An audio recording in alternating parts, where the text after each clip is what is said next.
Tune radio frequency amplifier हो गया था। अब उसकी एडवांटेजेस बचा था एडवांटेज सेक्शन कि आखिर ट्यून रेडियो फ्रीक्वेंसी एम्पलीफायर में एडवांटेज क्या होता है। इसको एडवांटेजेस, इसकी डिसएडवांटेजेस एप्लीकेशन सेक्शन हम देख लेते हैं। उसके बाद फिर कुछ न्यूमेरिकल फार्मूला बेस्ड न्यूमेरिकल देखेंगे इस पर। तो एडवांटेजेस के बारे में बात करेंगे। Advantages of tune radio frequency, TRF भी बोलते हैं इसको, एम्पलीफायर। ठीक है, तो ट्यून रेडियो फ्रीक्वेंसी एम्पलीफायर के क्या क्या एडवांटेजेस हैं, उसमें क्या क्या अच्छे जो क्वालिटीज़ हैं वो सारे के बारे में देखेंगे। स्मॉल पावर लॉस, फर्स्ट है स्मॉल पावर लॉस। ठीक है, तो ट्यून रेडियो जो फ्रीक्वेंसी जो होता है, बेसिकली आप सबको पता है कि ट्यून रेडियो फ्रीक्वेंसी में जो लोड जो यूज़ होता है वो ट्यून सर्किट यूज़ होता है। ट्यून सर्किट को ही हम लोड की तरह, और ट्यून सर्किट क्या होता है, पैरेलल जो LC सर्किट है, पैरेलल LC सर्किट को ही हम ट्यून सर्किट बोलते हैं।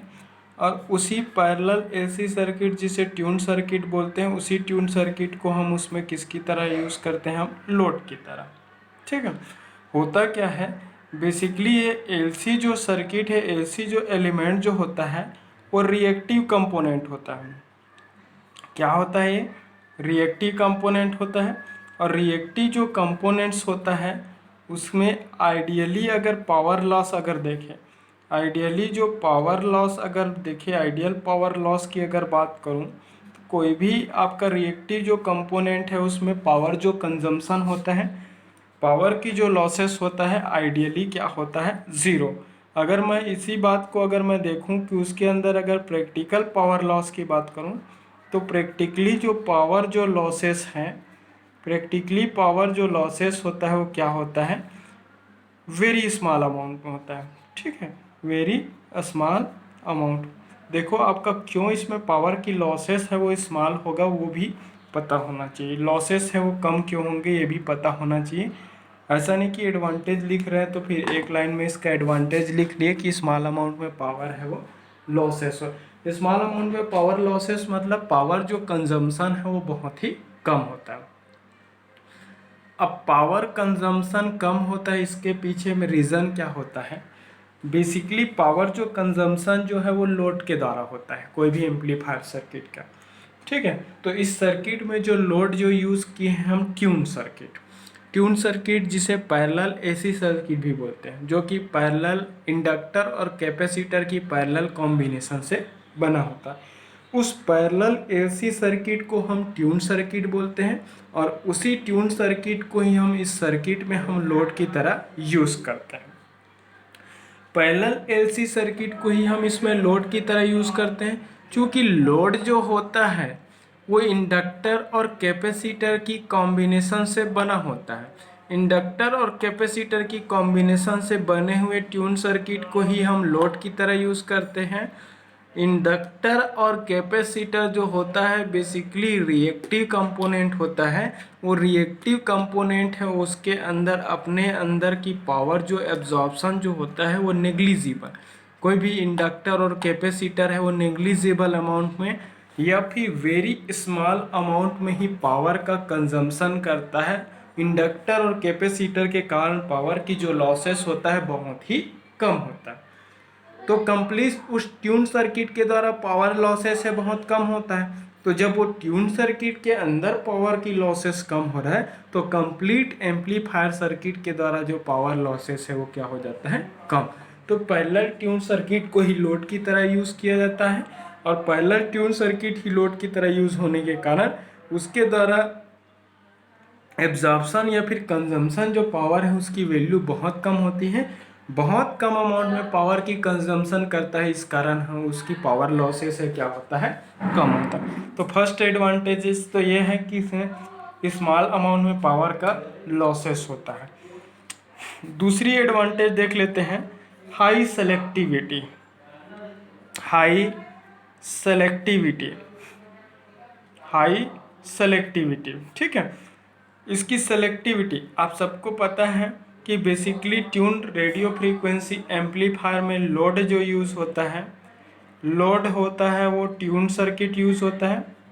ट्यून सर्किट को हम लोड की तरह यूज़ करते हैं। Tune circuit that means parallel LC circuit. तो पैरेलल एलसी सर्किट को ही हम किसकी तरह यूज़ करते हैं, हम ट्यून सर्किट की तरह। ट्यून सर्किट ही किसकी तरह यूज़ होता है, लोड की तरह। क्योंकि ट्यून जो सर्किट है वो जब भी रिजोनेंस कंडीशन में ऑपरेट करता है, रिजोनेंस कंडीशन में इसकी सेलेक्टिविटी प्रॉपर्टी है वो क्या होता है, हाई। एक पर्टिकुलर फ्रीक्वेंसी रिजोनेंस कंडीशन में इसकी सेलेक्टिविटी क्या होता है, सेलेक्टिविटी प्रॉपर्टी क्या होता है, हाई। लार्जर सेलेक्टिविटी प्रॉपर्टी होता है, मतलब किसी पर्टिकुलर फ्रीक्वेंसी पे इसकी इम्पीडेंस है वो मैक्सिमम होती है। पर्टिकुलर फ्रीक्वेंसी पे इम्पीडेंस जो होता है, इनपुट हो जाएगा ये, इम्पीडेंस लिख देता हूँ, इम्पीडेंस है वो क्या होता है, मैक्सिमम होता है। तो किसी पर्टिकुलर फ्रीक्वेंसी पे इम्पीडेंस मैक्सिमम, और जिस पर्टिकुलर फ्रीक्वेंसी पे इसकी इम्पीडेंस मैक्सिमम होगा उसी पर्टिकुलर फ्रीक्वेंसी के लिए ही ये मैक्सिमम गेन प्रोवाइड करेगा। इसकी आउटपुट वोल्टेज की वैल्यू मैक्सिमम होगा, और उस फ्रीक्वेंसी के बिलो और उस फ्रीक्वेंसी के एबव रेंज के लिए सर्किट का इम्पीडेंस है मिनिमम होता है, स्मॉलर होता है। मिनिमम इम्पीडेंस होने के कारण उस पर्टिकुलर फ्रीक्वेंसी के लिए डेवलप्ड वोल्टेज की वैल्यू लो होता है। डेवलप्ड वोल्टेज लो होने के कारण उसकी वोल्टेज गेन की वैल्यू है वो क्या हो जाती है, कम हो जाती है। ठीक है, तो किसी पर्टिकुलर सिंगल फ्रीक्वेंसी कंपोनेंट को ही सेलेक्ट करने की एबिलिटी इसकी हाई है, इस कारण हम क्या करते हैं, उस एम्पलीफायर सर्किट में हम लोड की तरह यूज़ करते हैं। तो इसकी हाई सेलेक्टिविटी प्रॉपर्टी हाई है, प्रॉपर्टी क्या होती है, हाई होती है। किसी सिंगल फ्रीक्वेंसी कंपोनेंट को भी ये सेलेक्ट करके एम्पलीफाई करके आउटपुट प्रोवाइड कर सकता है। ठीक है, तो इसकी सेलेक्टिविटी किसी पर्टिकुलर फ्रीक्वेंसी या फिर एक सिंगल फ्रीक्वेंसी कंपोनेंट को भी सेलेक्ट करने की एबिलिटी इसकी क्या होती है, हायर होती है। तो हायर सेलेक्टिविटी प्रॉपर्टी होता है, हायर सेलेक्टिविटी प्रॉपर्टी होता है, इसके कारण हम यूज़ करते हैं, ये इसका एडवांटेज है। थर्ड नंबर का एडवांटेज है smaller collector supply voltage is needed. Smaller collector supply voltage, ठीक है। तो स्मॉलर कलेक्टर सप्लाई वोल्टेज, तो इसमें कलेक्टर जो सप्लाई जो वोल्टेज की ज़रूरत जो पड़ता है वो कलेक्टर सप्लाई वोल्टेज है वो स्मॉलर होगा। अब वो कैसे, वो बता देता हूँ। देखो होता क्या है, जितने भी इलेक्ट्रॉनिक जो इक्विपमेंट ऑपरेटर्स या फिर कोई सिस्टम या सर्किट कुछ भी डिज़ाइन करो, हर एक सर्किट और हर एक सिस्टम है उसमें ऑपरेटिंग जो पावर है मेनली उसकी कंजम्पशन के बेसिस पर होता है। अगर कोई सिस्टम ज़्यादा अमाउंट में पावर का कंजम्पशन करता है तो ऑलवेज उस सिस्टम को ऑपरेट करने के लिए लार्ज वैल्यू की सप्लाई की ज़रूरत पड़ेगी, उसमें अप्लाइड सप्लाई वोल्टेज की वैल्यू है वो लार्जर होगा। इस सर्किट में ट्यून सर्किट यूज़ हुआ है, ट्यून सर्किट लोड की तरह हम यूज़ कर रहे हैं। ट्यून सर्किट लोड की तरह यूज़ होने के कारण इसमें पावर की लॉसेस कम है, वो अपने आप में स्मॉलर अमाउंट में पावर का कंजम्पशन करता है। स्मॉलर अमाउंट में पावर का कंजम्पशन करने के कारण उसमें पावर लॉसेस कम है, और पावर लॉसेस की वैल्यू कम होने के कारण इस कंप्लीट सर्किट को, इस सिस्टम को ऑपरेट करने के लिए लो वोल्टेज सप्लाई की ज़रूरत पड़े due to small power losses. अब ये पावर लॉसेस स्मॉल क्यों है, क्योंकि इसमें रेजिस्टिव लोड नहीं है, not resistive load in this circuitry. Resistive load नहीं है, लोड है रेजिस्टिव लोड नहीं है। क्या लोड है यहाँ पर, रिएक्टिव लोड है। रिएक्टिव लोड, क्योंकि इस सर्किट में जो लोड यूज हुआ है रिएक्टिव लोड हुआ है। रिएक्टिव लोड मतलब इंडक्टर और कैपेसिटर का कॉम्बिनेशन। तो इंडक्टर और कैपेसिटर की कॉम्बिनेशन को ही हम लोड की तरह यूज़ कर रहे हैं, जो कि अपने आप में पावर है उसको बहुत कम एब्जॉर्ब करता है। इसकी पावर जो एब्जॉर्प्शन है वो आइडियली ज़ीरो होता है, नेग्लिजिबल होता है। नेग्लिजिबल अमाउंट में पावर का एब्जॉर्प्शन करता है, और नेग्लिजिबल अमाउंट में पावर का एब्जॉर्प्शन करने के कारण पावर लॉसेस कम, और पावर लॉसेस कम है इस कारण इसको ऑपरेट करने के लिए लो वोल्टेज सप्लाई, लो कलेक्टर सप्लाई वोल्टेज की ज़रूरत पड़ती है। ये कम वोल्टेज पे भी क्या कर सकता है, अपना सेटिस्फैक्ट्री ऑपरेशन है उसको दे देता है। ये सारे चीज़ है इसकी क्या है, एडवांटेज है। अब पावर लॉसेस कम है तो लो वोल्टेज की ज़रूरत पड़ेगी, तो इफिशियंट है, तो इफिशियंट भी बोलते हैं, हाईली इफिशियंट एम्पलीफायर है ये बोल सकते हो। ठीक है। अब ड्रॉबैक अगर बात करें, इसकी डिसएडवांटेज की बात करें, तो डिसएडवांटेज की उसकी बात अगर हम करें तो it is not used for amplification और selection of lower frequency component. Clear हुआ। तो लो फ्रीक्वेंसी एप्लीकेशन पर्पस के, लो एम्पलीफिकेशन पर्पस के लिए इसका यूज नहीं होता। डिसएडवांटेज क्या है इसकी,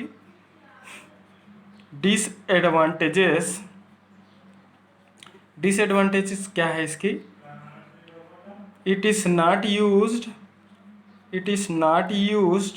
for amplification of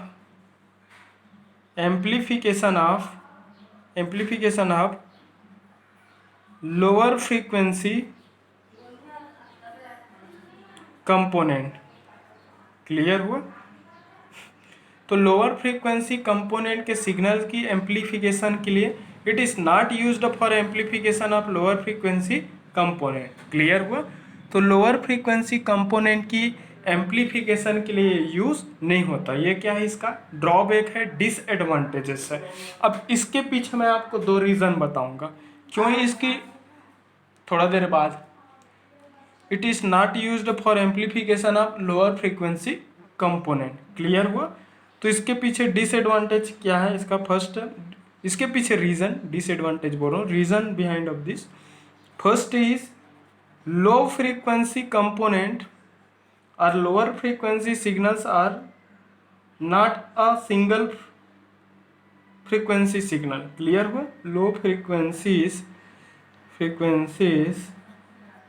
are never single, ऐसा बोल सकते हैं इसको। इसका मतलब क्या है, होता क्या है कि जो लो फ्रीक्वेंसी का जो एसी सिग्नल होता है, वो लो फ्रीक्वेंसी वाले जो एसी सिग्नल्स होते हैं, वो एसी सिग्नल है वो mixture of various frequency components. Clear हुआ। तो अगर लोअर रेंज की अगर बात करूं, अगर मैं आइडियो रेंज की बात करूं, तो आइडियो रेंज में हम क्या बोलेंगे, आइडियो फ्रीक्वेंसी कंपोनेंट की अगर बात करूं मैं, तो 20 से लेकर 20 किलो हर्ट्ज। मन में क्वेश्चन आ रहा होगा कि क्यों हम इसको आइडियो फ्रीक्वेंसी के लिए यूज़ नहीं करते, तो मैं रीज़न बता देता हूँ। तो आइडियो जो फ्रीक्वेंसी जो रेंज है 20 से 20 किलो हर्ट्ज तक की रेंज की अगर मैं बात करूँ, तो इस पर्टिकुलर रेंज के लिए, रेंज में क्या होता है, जो सिग्नल्स होता है, वो सिग्नल्स है वो क्या होता है, mixture of various frequency component, mixture of various frequency component. कहने का मतलब इस फ्रीक्वेंसी रेंज में जितने भी सिग्नल्स हैं, उस सिग्नल्स में एक पर्टिकुलर फ्रीक्वेंसी नहीं रहेगा, उसमें बहुत सारे फ्रीक्वेंसी कंपोनेंट है, वो क्या रहता है, मिक्सड रहता है, मिक्सचर रहता है। तो mixture of various frequency components रहता है, और mixture of various frequency components होने के कारण अब पर्टिकुलर जो फ्रीक्वेंसी है, वो पर्टिकुलर जो फ्रीक्वेंसी है, पर्टिकुलर फ्रीक्वेंसी जो कंपोनेंट है, पर्टिकुलर फ्रीक्वेंसी कंपोनेंट्स, उस पर्टिकुलर फ्रीक्वेंसी कंपोनेंट्स की सिलेक्शन में क्या होता है, डिफिकल्टीज आता है। सिलेक्शन में क्या आता है, डिफिकल्टीज। और डिफिकल्टी इस अराइजेस, ठीक है, डिफिकल्टी आता है। क्लियर हो। सिलेक्शन डिफिकल्टीज आता है। मैंने क्या बताया कि लोअर फ्रीक्वेंसी जो सिग्नल्स होता है, उस लोअर फ्रीक्वेंसी जो सिग्नल्स हैं, उसमें एक पर्टिकुलर फ्रीक्वेंसी कंपोनेंट के सिग्नल प्रेजेंट ना हो करके उसमें वेरियस फ्रीक्वेंसी कंपोनेंट की एसी सिग्नल है वो क्या रहते हैं, प्रेजेंट रहते हैं। Mixture of various frequency components होता है, बहुत सारे फ्रीक्वेंसी कंपोनेंट्स की मिक्सिंग होने के कारण उसमें किसी एक पर्टिकुलर फ्रीक्वेंसी के सिग्नल्स को सेलेक्ट करने में क्या होता है, डिफिकल्टीज आता है, सिलेक्शन डिफिकल्टीज आता है। सिलेक्शन की डिफिकल्टीज है वो क्या होता है, अराइज होता है। तो किसी पर्टिकुलर फ्रीक्वेंसी कंपोनेंट को सेलेक्ट करने में डिफिकल्टीज आ रहा है, इस कारण हम उसको आइडियो रेंज के लिए, that means lower frequency range के लिए हम उस एम्पलीफायर सर्किट को यूज नहीं करेगा। क्लियर हुआ? तो इसके पीछे ये रीज़न हुआ कि लोअर फ्रीक्वेंसी जो कंपोनेंट्स है वो सिंगल नहीं होता, वो mixture of various frequency components होता है। बहुत सारे फ्रीक्वेंसी कंपोनेंट्स के सिग्नल्स हैं उसमें प्रेजेंट होता है, जिससे किसी एक पर्टिकुलर फ्रीक्वेंसी कंपोनेंट के सिग्नल्स को सेलेक्ट करने में, उसकी सिलेक्शन में डिफिकल्टीज अराइज होता है। सिलेक्शन में डिफिकल्टीज अराइज होने के कारण हम उस पर्टिकुलर सिग्नल को ना ही हम सेलेक्ट कर पाएंगे और ना ही हम एम्पलीफाइड आउटपुट सिग्नल के फॉर्म में उसको प्राप्त कर पाएंगे। तो सिलेक्शन डिफिकल्टीज की प्रॉब्लम अराइज होता है, इसके कारण हम इसको ऑडियो रेंज के लिए या फिर लोअर फ्रीक्वेंसी रेंज के लिए हम उसको यूज नहीं करते। सेकेंड रीजन ये है for lower frequency component, for lower frequency components, for lower frequency components, high value of L and C is needed। Clear हुआ? L and C is needed। इसके पीछे रीज़न क्या है आपको बता दे, होता क्या है मैं बता रहा हूँ आपको कि lower frequency range that means audio बोल सकते हैं। तो आइडियो फ्रीक्वेंसी रेंज की अगर किसी भी सिग्नल को आपको एम्पलीफाई करना है, सपोज 2 किलोहर्ट्ज फ्रीक्वेंसी की कोई भी ऐसी सिग्नल को आपको सेलेक्ट करना है और एम्पलीफाई करना है, तो वो एम्पलीफायर है वो 2 किलोहर्ट्ज की कोई भी ऐसी सिग्नल को तभी सेलेक्ट करके एम्पलीफाई करेगा जब उस एम्पलीफायर सर्किट की ट्यून सर्किट का रिजोनेंस फ्रीक्वेंसी है वो 2 किलोहर्ट्ज पे क्या होंगे, सेट होंगे, फिक्स होगा। जब उस ट्यून सर्किट की रिजोनेंस फ्रीक्वेंसी भी 2 किलोहर्ट्ज पे ही ट्यून होंगे, तभी वो 2 किलोहर्ट्ज की इनपुट सिग्नल को सेलेक्ट करके वो एम्पलीफाई कर सकेगा। तो लोअर फ्रीक्वेंसी कंपोनेंट्स को आपको सेलेक्ट करके एम्पलीफाई करना है, तो यूज्ड ट्यून सर्किट की रिजोनेंस फ्रीक्वेंसी को क्या होना पड़ेगा, लोअर होना पड़ेगा, because you know the resonance frequency FR is given by mathematical expression 1/2 pi under root L in C। Here FR is resonance frequency of tuned circuit and its value depends on the value of inductor and capacitor। Clear हुआ? तो circuit में used inductor और capacitor की value पर ही वो क्या करता है, डिपेंड करता है। अगर आपको लोअर फ्रीक्वेंसी कंपोनेंट को ही एम्पलीफाई करना है तो ट्यून सर्किट की रिजोनेंस फ्रीक्वेंसी को लोअर होना पड़ेगा, और ट्यून सर्किट की रिजोनेंस फ्रीक्वेंसी को लोअर होने के लिए यूज्ड इंडक्टर एंड कैपेसिटर की वैल्यू को क्या होना पड़ेगा, हायर होना पड़ेगा। तो FR की वैल्यू लोअर रहेगा तभी लोअर फ्रीक्वेंसी के सिग्नल को एम्पलीफाई करेंगे, और FR की वैल्यू लोअर होने के लिए L और C की वैल्यू को क्या होना पड़ेगा, हायर होना पड़ेगा। ठीक है, अब देख तो क्या हम L और C की वैल्यू जब हायर होगा, हाई वैल्यू की आपको इंडक्टर एंड कैपेसिटर की ज़रूरत पड़ेगा। तो L हाई वैल्यू के इंडक्टर और कैपेसिटर की डिज़ाइनिंग जब करोगे, उसकी डिज़ाइन जब किया जाता है तो इंडक्टर और कैपेसिटर की साइज है वो क्या हो जाती है, बढ़ जाती है। Size of inductor and capacitor will be increased. देखो मैं साइंटिफिक एंड प्रैक्टिकल रीज़न बता रहा हूँ, ये हर फैकल्टी हर टीचर नहीं बता पाएंगे क्या दिक्कत आता है इसके बारे में। ठीक है, तो जब हाई वैल्यू के इंडक्टर और कैपेसिटर की अगर ज़रूरत पड़ेगा, तो हाई वैल्यू की जब इंडक्टर और कैपेसिटर की जब डिज़ाइनिंग होता है तो उसकी साइज़ क्या होगी, बढ़ेगी, लार्जर साइज होगा। लार्जर साइज को डिज़ाइन करने में डिफ़िकल्टी भी आएगा, साथ ही मटेरियल है उसकी ज़्यादा ज़रूरत पड़ेगी तो उसकी कॉस्ट भी क्या हो जाएगी। तो फाइनली L और C जो सर्किट जो है वो क्या हो जाता है, एक्सपेंसिव हो जाता है, खर्चीला हो जाता है, बोल सकते हैं कॉस्टली हो जाता है, साइज बड़ा हो जाता है, हेवी हो जाता है, bulkier circuit, heavy circuit design हो जाता है। हेवी सर्किट बना है, सर्किट की साइज बढ़ेगा, एक्सपेंसिव होगा, बल्कियर हो जाएगा। फाइनली हम बोल सकते हो large space is needed in circuit board बड़ा कंपोनेंट यूज करोगे, एल और सी का साइज वैल्यू बड़ा रहेगा तो बड़ा साइज का बनेगा। साइज बड़ा होने से सर्किट बोर्ड में वो लार्ज स्पेस भी रिक्वायरमेंट करेगा, तो सर्किट बोर्ड की साइज भी क्या हो जाएंगे, इंक्रीज हो जाएंगे। तो due to this reason, this two reason we cannot use this tuned radio frequency amplifier for lower frequency application or amplification। हम लोअर फ्रीक्वेंसी एम्पलीफिकेशन के लिए हम इसको यूज नहीं करते। अगर हम इसकी एप्लीकेशंस की बात करें तो satellite, TV, radio receiver, FM receiver, जितने भी कम्युनिकेशन जो रिसीवर जो सर्किट्स हैं, कम्युनिकेशन जो रिसीवर सर्किट्स हैं, सारे कम्युनिकेशन रिसीवर सर्किट में ये क्या होता है, ट्यून्ड रेडियो फ्रीक्वेंसी एम्पलीफायर का यूज़ किया जाता है। एप्लीकेशंस की अगर बात करें हम, ये एप्लीकेशंस की अगर बात करें तो एप्लीकेशंस है वो कहाँ होगा, टीवी, रेडियो, रिसीवर्स, ठीक है, डिफरेंट कम्युनिकेशन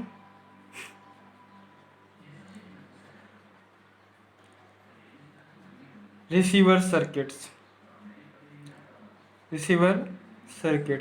तो जितने भी कम्युनिकेशन जो रिसीवर सर्किट है, जहाँ पर भी आपको किसी पर्टिकुलर फ्रीक्वेंसी को एम्पलीफाई करना और सेलेक्ट करने वाली बातें आएगा, सिलेक्शन वाली बातें आएंगे, उस सारे जगह सिलेक्शन के साथ साथ एम्पलीफिकेशन की अगर बातें आएंगे तो सारे जगह पे आप क्या इसका यूज़ कर सकते हैं। सिंपली अगर कम्युनिकेशन सिस्टम में आप रिसीवर पढ़ते हैं, सुपर हेट्रोडायन टाइप का रिसीवर पढ़ते हैं, TRF रिसीवर पढ़ते होंगे, तो रिसीवर सर्किट में यूज़ होता है। AM रिसीवर, FM रिसीवर, जहाँ भी हो, AM रिसीवर, FM रिसीवर, ठीक है, सैटेलाइट रिसीवर सर्किट, ठीक है, आप DTH रिसीवर पढ़ते हैं, सेटअप बॉक्स रिसीवर। तो ये डिफरेंट आपका जितने भी कम्युनिकेशन जो सिस्टम्स हैं, सारे कम्युनिकेशन सिस्टम्स में इसका यूज़ किया जाता है।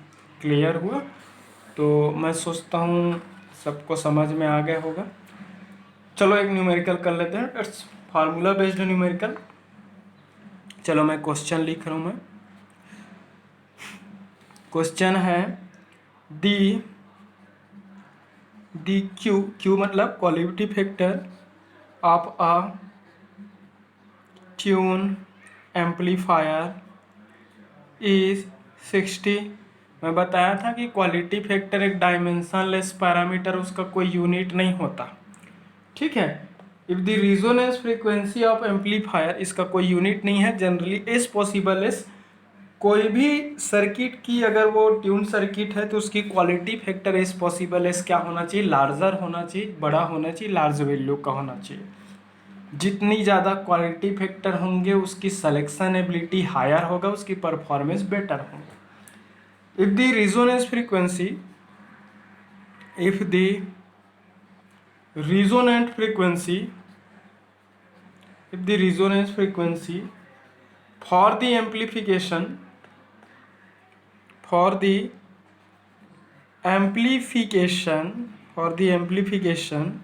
is 1200 kilohertz, then find first bandwidth की वैल्यू निकालो।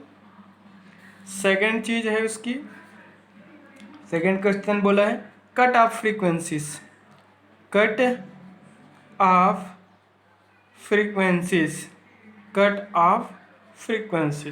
बैंडविड्थ निकालो, कट ऑफ फ्रीक्वेंसीज निकालो, ये चीज बोला है। उन्होंने ये बोला है कि एक आपका ट्यून एम्पलीफायर है जिसमें ट्यून एम्पलीफायर की क्वालिटी फैक्टर दिया है 60 क्वेश्चन वाले ने। चलो गिवन पैरामीटर सॉल्यूशन बता रहा हूँ। गिवन पैरामीटर्स क्या क्या दिया है उसके बारे में, क्वालिटी फैक्टर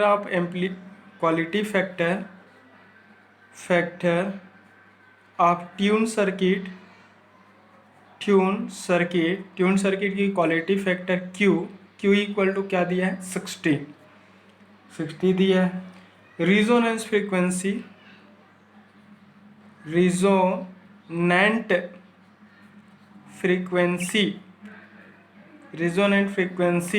ऑफ एम्पलीफायर की रिजोनेंट फ्रीक्वेंसी एफ आर कितना दिया है 1200 किलो हर्ट्ज दिया है। क्लियर हुआ।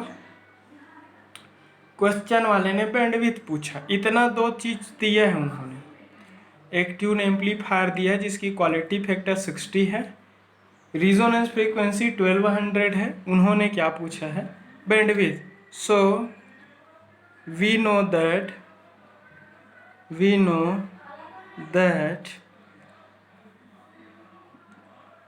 the bandwidth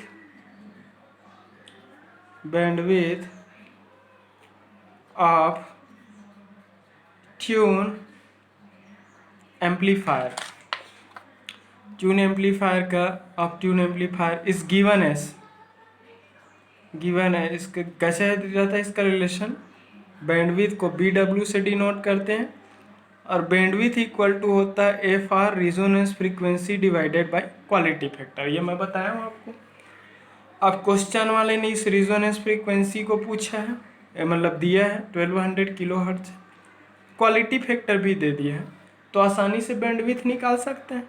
तो बैंडविड्थ BW इक्वल टू क्या हो जाएगा, रिजोनेंस फ्रीक्वेंसी 1200 किलो। अगर आप एफ आर की वैल्यू को किलो में ले रहे हो तो बैंडविड्थ भी किस में मिलेगा, किलो में ही मिलेंगे। तो ये 60 होगा, सॉल्व अगर करते हैं तो ये मिलेगा आपको 20, और ये जब ये किलो में है तो बैंडविड्थ भी क्या मिलेगा, किलो हर्ट्ज। अदरवाइज आपको समझ में नहीं आता तो इसको किलो हटाकर इसको 1000 से मल्टीप्लाई कर देना, SI यूनिट में कर देना। तो अगर रिजोनेंस फ्रीक्वेंसी अगर किलो में है तो बैंडविड्थ भी किलो में आएगा, क्योंकि क्वालिटी फैक्टर तो एक क्या है, डायमेंशनलेस पैरामीटर होता है। अब देखो मैंने आपको ऐसा एक बार वो फ्रीक्वेंसी रिस्पांस को ड्रॉ कर देता हूँ। ये फ्रीक्वेंसी होता है, एक गेन होता है, ऐसा फ्रीक्वेंसी रिस्पांस बनता है। यहाँ पे क्या है इसका एफ आर होता है, 3 dB वैल्यू डाउन हो जाता है, उसी को कट ऑफ बोलते हैं। ये आपका क्या है F1 या फिर FL लोअर कट ऑफ, इसको क्या दे देते हैं हायर कट ऑफ, और लोअर कट ऑफ से लेकर हायर कट ऑफ तक को क्या बोलेंगे, बैंडविड्थ बोलेंगे। ठीक है। एक्चुअल में रिजोनेंट जो फ्रीक्वेंसी जो होता है ना, वो ट्यून रेडियो फ्रीक्वेंसी एम्पलीफायर का सेंटर्ड फ्रीक्वेंसी होता है। मतलब ये सेंटर्ड फ्रीक्वेंसी है। इस फ्रीक्वेंसी के एबव अगर इतना इंक्रीज करेंगे तो हायर कट ऑफ मिलेगा, बैंडविड्थ का हाफ, और इससे अगर आप लोअर करेंगे तो आपको क्या मिलेगा, लोअर कट ऑफ फ्रीक्वेंसी। तो अगर आपको लोअर कट ऑफ फ्रीक्वेंसी अगर निकालना है, मान लिया जाए लोअर कट ऑफ फ्रीक्वेंसी निकालना है, तो बैंडविड्थ का हाफ को एक में जोड़ोगे तो हायर मिलेगा, एक में घटा दोगे तो लोअर मिलेगा। तो बैंडविड्थ मतलब इसको रिजोनेंस फ्रीक्वेंसी के बिलो और एबव ही आपका कट ऑफ फ्रीक्वेंसी मिलता है।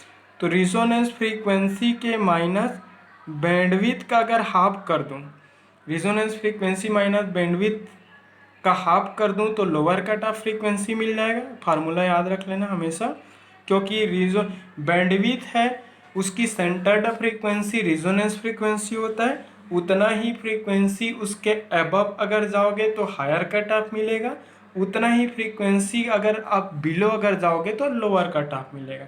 तो higher cut off equal to resonance frequency plus क्या हो जाएगा, बैंडविड्थ का हाफ। तो बैंडविड्थ के हाफ में अगर हाफ को अगर रिजोनेंस फ्रीक्वेंसी से ऐड करोगे तो हायर कट ऑफ मिलेगा, बैंडविड्थ के हाफ को अगर रिजोनेंस फ्रीक्वेंसी से माइनस करोगे तो क्या मिलेगा, लोअर कट ऑफ। क्वेश्चन वाले ने यही पूछा है। अब cut off frequency, so cut off frequencies will be, cut off frequencies क्या होगा, एफ एल इक्वल टू क्या होगा, रिजोनेंस फ्रीक्वेंसी माइनस बैंडविड्थ का हाफ। रिजोनेंस फ्रीक्वेंसी में अगर बैंडविड्थ हाफ कर दोगे, मैं रिजोनेंस फ्रीक्वेंसी 1200 किलो हर्ट्ज, अगर किलो में ले रहा हूँ तो सभी किलो में आएगा। बैंडविड्थ कितना निकाला 20 किलो हर्ट्ज, 20 का हाफ, तो ये 1200 में 10 माइनस करोगे तो 1190 यूनिट क्या मिलेगा किलो हर्ट्ज। तो लोअर कट ऑफ फ्रीक्वेंसी क्या मिलेगा उसका 1190 किलो हर्ट्ज। तो लोअर कट ऑफ फ्रीक्वेंसी, तो अपर कट ऑफ फ्रीक्वेंसी भी निकाल लेते हैं क्योंकि कट ऑफ फ्रीक्वेंसी पूछा है। अपर कट ऑफ फ्रीक्वेंसी, इसी को 3 dB फ्रीक्वेंसी भी बोलेंगे। अपर कट ऑफ मतलब higher cut off, higher cut off equal to क्या होगा रिजोनेंस फ्रीक्वेंसी प्लस बैंडविड्थ का हाफ मिलेगा। रिजोनेंस फ्रीक्वेंसी मतलब 1200 किलो है, बैंडविड्थ का हाफ मतलब 20 डिवाइडेड बाई 2, तो 1200 प्लस 10 और इक्वल टू हो जाएगा ये 1210 और ये हो जाएगा किलो हर्ट्ज। तो ये मिलेगा आपको हायर कट ऑफ फ्रीक्वेंसी। तो हमेशा रिजोनेंस फ्रीक्वेंसी बैंडविड्थ, ये आपका बैंडविड्थ रिजोनेंस फ्रीक्वेंसी और कट ऑफ फ्रीक्वेंसी के बीच का रिलेशन है। क्वेश्चन वाले ने आपको यही पूछा था, ठीक है। तो ऑलवेज ट्यून्ड सर्किट में रिजोनेंस फ्रीक्वेंसी सेंटर्ड फ्रीक्वेंसी होता है, उस फ्रीक्वेंसी के अबव उतने ही फ्रीक्वेंसी अगर जाओगे तो हायर कट ऑफ फ्रीक्वेंसी मिलेगा। उस फ्रीक्वेंसी में अगर बैंडविड्थ के हाफ अगर बिलो साइड जाओगे तो आपको क्या मिलेगा लोअर कट ऑफ फ्रीक्वेंसी है वो मिलेंगे। क्लियर हुआ? तो ये है अपन का न्यूमेरिकल ट्यून के लिए। क्लियर हुआ? आई थिंक सबको समझ में आया होगा, ठीक है। अगर वीडियो अच्छा लगा तो लाइक करें। Thank you.